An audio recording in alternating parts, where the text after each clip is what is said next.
Hello, I'm Frankie D. Cruz, fitness and nutrition coach. Today we're going to talk about how to eat to lose fat and get the body you've always wanted. Let's dive right in and get down to brass tacks. This is not a get slim quick scheme, okay? If that's what you're looking for, step away. Go ahead and click away. I'm not going to mind, because I'm not someone who's gonna BS you and tell you, oh no, it's gonna be great. You're just gonna eat these certain foods for like 10 days. You're gonna lose so much weight. No.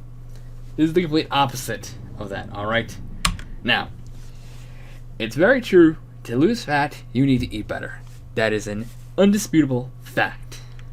But you also don't want to hate what you eat, because I know that's the main problem so many of you face, is you want to go ahead and eat better, but you're like, I just don't really like the food, right? Well, there's a simple solution to this conundrum, alright? And it is called the food matrix. Now, let us go ahead and look at this food matrix. There's 4 types of food. Okay, that's it. That's it. There's food you like, food you hate, food that's good for you, and food that's bad for you. And we can mix and match those. So let's look at the different combinations. First is food that is good for you, but that you hate.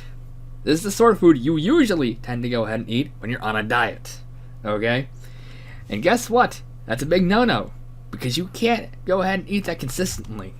And that's what going ahead and eating better is all about. It's about consistency. So that's a no-go. Don't do it. Don't eat those foods. Period. End of discussion. And also, you can't go ahead and eat the food you like, but that's bad for you. Because obviously that's why you're in the situation you're in right now. And I sure as heck know that you're not going to go ahead and eat food that you don't like and is also bad for you. So this leaves us with one more category, and that's the magic spot. That's food that is good for you and that you also like. That's it. Just choose food that are good for you and that you like. It's really that simple. Just choose all of them and put those in there. Now I hear you. I assume you are a very resourceful individual and can read a nutritional label. But in case you want some very simple criteria to follow, I'm going to go ahead and tell you the sort of foods that you should eat. Focus on nutritionally dense food. This is plant and animal-based foods, and that are not processed. Okay, and I know some of you might say, well, hey, I'm a vegetarian, or, well, I don't really like to go ahead and eat vegetables. Well, guess what? Too bad, because both have types of nutrition that you need. Alright, they both provide value that you can't get from the other. That is an undisputable fact. And you might not like that fact, but that fact exists. And now, if you know that fact and you still make the choice anyways, that's different. Because then you can do something about it. Alright? But you have to know that it's a fact. And also, focus on eating calorically light food. Why? Well, that's simple. It's because that way you can go ahead and eat as much food as you want. Okay, I know I can go ahead and get a bag of broccoli, and I can eat the whole thing if I really wanted to, and I would never have to worry about how many calories it is. I mean, that's what, like 35 calories a bag. A bag! And there's no way I could even eat all of that in one sitting, even if I wanted to. Now here's the next thing, is you have to have variety, okay? This is this thing I hate the most. Alright, it's all these different meal plans. They don't give you variety. They don't give you real variety. Because look, variety is the spice of life. And that is true. If you don't have variety in your diet, and you just keep eating the same things over and over again, is it really any coincidence why you have the situation that you're in? You have to have variety. Because variety will give you the nutritional value that you need. Alright? Now, what if you can't have certain foods? Let's say you can't have gluten. Or let's say you are a vegetarian because meat makes you have an upset stomach. That's me. Okay, that's me. Well, that's what supplements for. Supplements are for deficiency. That's all they're for.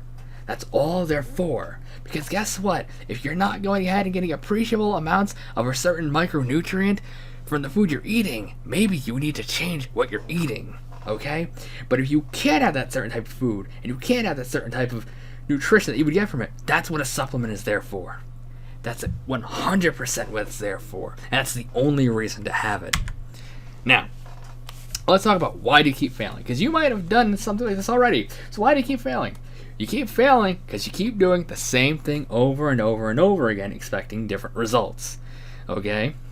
And that's the fact of the matter is you cannot go ahead and do that. And that is what we're told repeatedly to do. So we're told repeatedly, just do the same thing, just eat less, Eat less, take your medication, do some cardio, and you'll magically just go ahead and lose fat. Even that's what you've been doing this whole entire time, and it's never worked for the majority of people.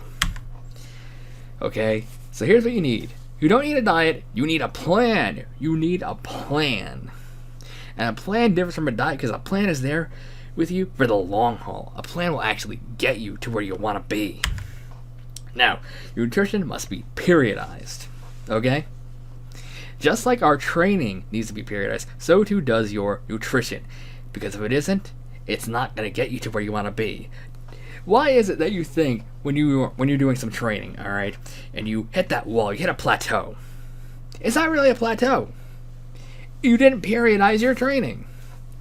Okay, periodization is there to help you go ahead and plan out your workouts and your meals. So take advantage of it. And you also need to take an off season. I know that might be a very unpopular idea in some places. But let me go ahead and throw this at you. Most world-class athletes do not go ahead and be at their best all year long. They have an off season. What do they do during the off season? That's their time to deload, man. That's their time to go ahead and relax. Be like, I don't have to be at the top of my game. Because being at the top of your game all the time is really, really hard. And the world's best can't do that. If the world's best can't do that, why in the world would you think you can do that? So have an off season. But, just because you're having an off season, all right, for a few months, that doesn't mean you get to slack off. No. That means it's time for you to do something completely different. All right? What that means is you need to increase your lean mass during those times. And by doing that, you will mathematically be lowering your body fat percentage. And I know, it goes against everything you've ever believed. Oh, so you're telling me to take an off season and for me to gain weight. I know, it seems crazy. But it is the only way to go ahead and make this work. It's the only way to make real progress. I want you to look at this, alright? This is, if you follow this plan, having an off season, increasing your lean mass, this is what your progress will look like. Your weight will go down and then up and then back down again, but the entire time, your body fat percentage going straight down. Alright? If you can go ahead and follow a plan like that, which is really simple, because every few months, you get to go ahead and eat a ton of food. So I would hope you'd be able to go ahead and follow that. Then I go ahead and go to my website, alright? Because there you're going to go ahead and find a guide that I made. It will help you go ahead and make your whole entire plan from beginning to end. And it's completely free. So I hope to go ahead and hear some good results from all of you soon. I'll see you next time.